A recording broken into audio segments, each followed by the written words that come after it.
여러분, 일상 속 작은 모기 한 마리가 한 사람의 인생을 그리고 한 가정을 송두리째 파괴할 수 있다는 사실을 알고 계십니까? 이것은 먼 나라의 이야기가 아닙니다. 바로 지금 우리가 사는 이 땅에서 벌어지고 있는 끔찍한 비극입니다. 천안시에 사는 건실한 30대 청년 박준영 씨의 이야기를 들어보십시오. 그는 주말마다 가족들과 함께 자연을 찾아 캠핑을 떠나는 것을 가장 큰 낙으로 삼던 평범한 가장이었습니다. 불과 몇 주 전까지만 해도 그의 SNS에는 아내와 어린 딸의 웃음소리가 가득한 행복한 사진들이 넘쳐났습니다. 하지만 단 한 번의 캠핑, 그날 밤 귓가에 맴돌던 작은 모기 한 마리가 그의 모든 것을 앗아갔습니다.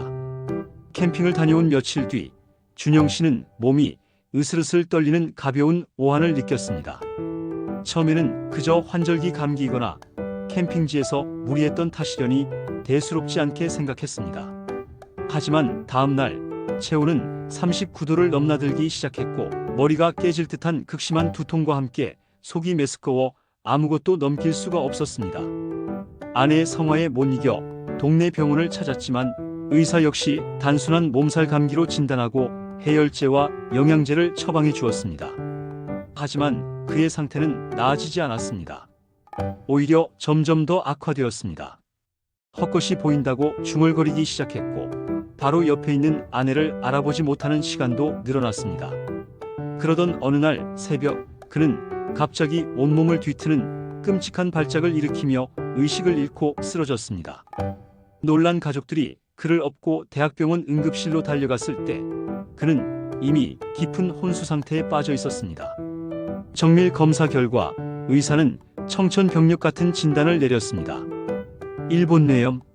이름은 익숙하지만 그 실체는 너무나도 낯선 끔찍한 병명이었습니다.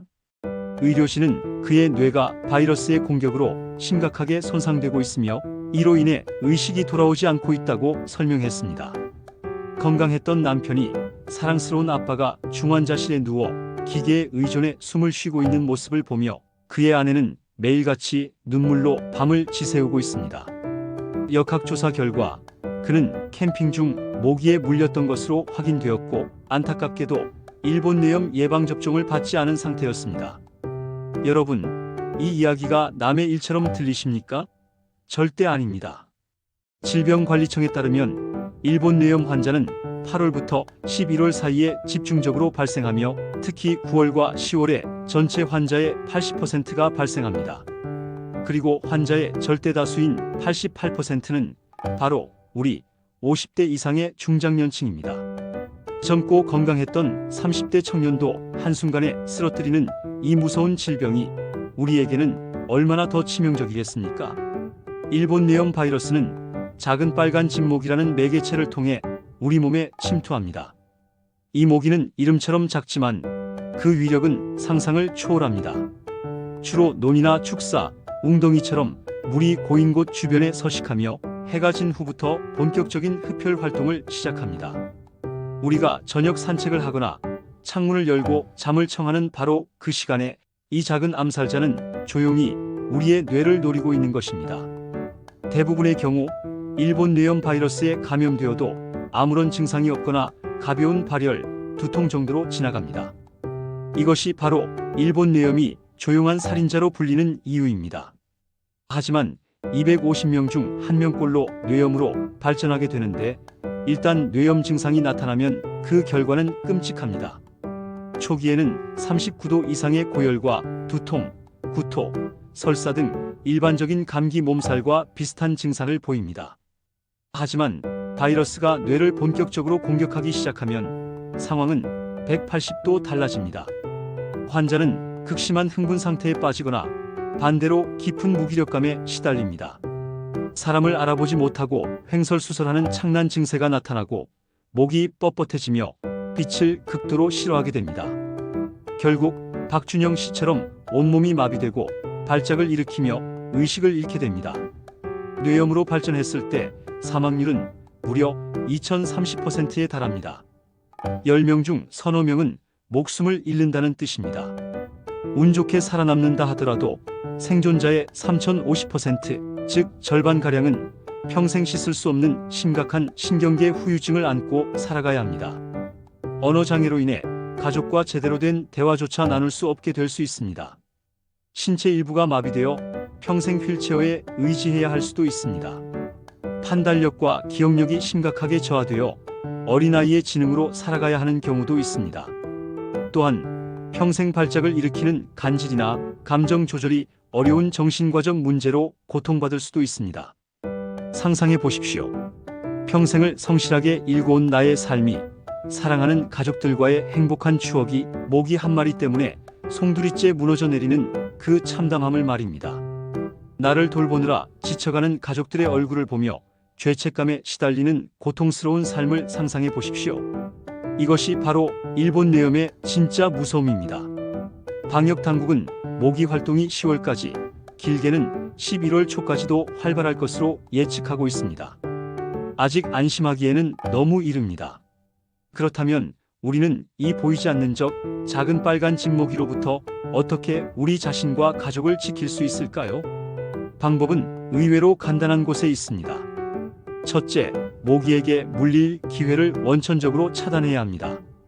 모기가 활발하게 활동하는 저녁부터 새벽까지는 되도록 야외 활동을 자제하는 것이 좋습니다. 부득이하게 외출해야 한다면 반드시 밝은 색의 긴 소매 옷과 긴 바지를 입어 피부 노출을 최소화해야 합니다. 어두운 색은 모기를 유인하는 효과가 있으니 피하시는 것이 현명합니다. 또한 옷이나 노출된 피부에 모기 기피제를 사용하는 것을 잊지 마십시오. 둘째, 가정 내로 모기가 침입하는 것을 막아야 합니다. 방충망에 찢어진 곳은 없는지, 창문과 문틈에 빈틈은 없는지 꼼꼼하게 점검하고 보수해야 합니다. 잠자리에 들 때는 모기장을 사용하는 것이 가장 안전하고 확실한 방법입니다. 집 주변에 물이 고일 수 있는 화분, 받침대나 폐타이어, 양동이 등이 있다면 즉시 제거하여 모기의 서식지를 없애는 것도 중요합니다. 하지만 무엇보다 가장 중요하고 효과적인 예방법은 바로 예방접종입니다. 일본 내염 백신은 우리 몸이 바이러스와 싸울 수 있도록 미리 군대를 만들어주는 것과 같습니다. 국가예방접종 지원 대상인 만 12세 이하의 어린 자녀나 손주가 있다면 반드시 정해진 일정에 맞춰 모든 접종을 완료했는지 확인해야 합니다. 불활성화 백신은 총 5회, 생백신은 총 2회의 접종이 필요합니다. 성인이라고 안심해서는 안 됩니다. 과거에 예방접종을 받았더라도 시간이 지나면서 면역력이 약해졌을 수 있습니다. 특히 논이나 축사 인근에 거주하시거나 일본 내염 유행 국가로 여행을 계획하고 계신 분, 그리고 평소 야외 활동이 잦은 분들 중 예방접종 기록이 불확실하다면 가까운 병원을 방문하여 의사와 상담 후 유료 접종을 받는 것을 강력하게 권장합니다. 약간의 비용과 시간 투자가 당신과 당신 가족의 평생 건강을 지켜줄 수 있습니다. 우리는 너무나 많은 것을 당연하게 여기며 살아갑니다. 아침에 눈을 뜨고 사랑하는 사람과 대화를 나누고 내 두 발로 산책을 나서는 이 모든 평범한 일상이 얼마나 소중한 것인지 잊고 삽니다. 건강은 건강할 때 지켜야 한다는 뻔한 말이 박준영 씨와 그의 가족에게는 피눈물이 맺힌 절규가 되었습니다. 여러분, 더 이상 망설이지 마십시오. 오늘 당장 집 안팎의 방충망을 점검하고 저녁 외출 시에는 긴 옷을 챙기십시오. 그리고 나의 예방접종 기록을 확인해 보십시오. 이 작은 실천 하나하나가 모여 일본 내염이라는 무서운 질병으로부터 우리를 지켜주는 견고한 성벽이 될 것입니다. 부디 이 비극이 당신과 당신 가족에게는 일어나지 않기를 진심으로 바랍니다. 여러분의 건강하고 행복한 삶을 응원하는 행복천사 채널, 오늘 영상이 유익하셨다면 구독과 좋아요 버튼 꼭 눌러주시고 주변의 소중한 분들께도 이 영상을 공유하여 함께 건강을 지켜나가시길 바랍니다. 감사합니다.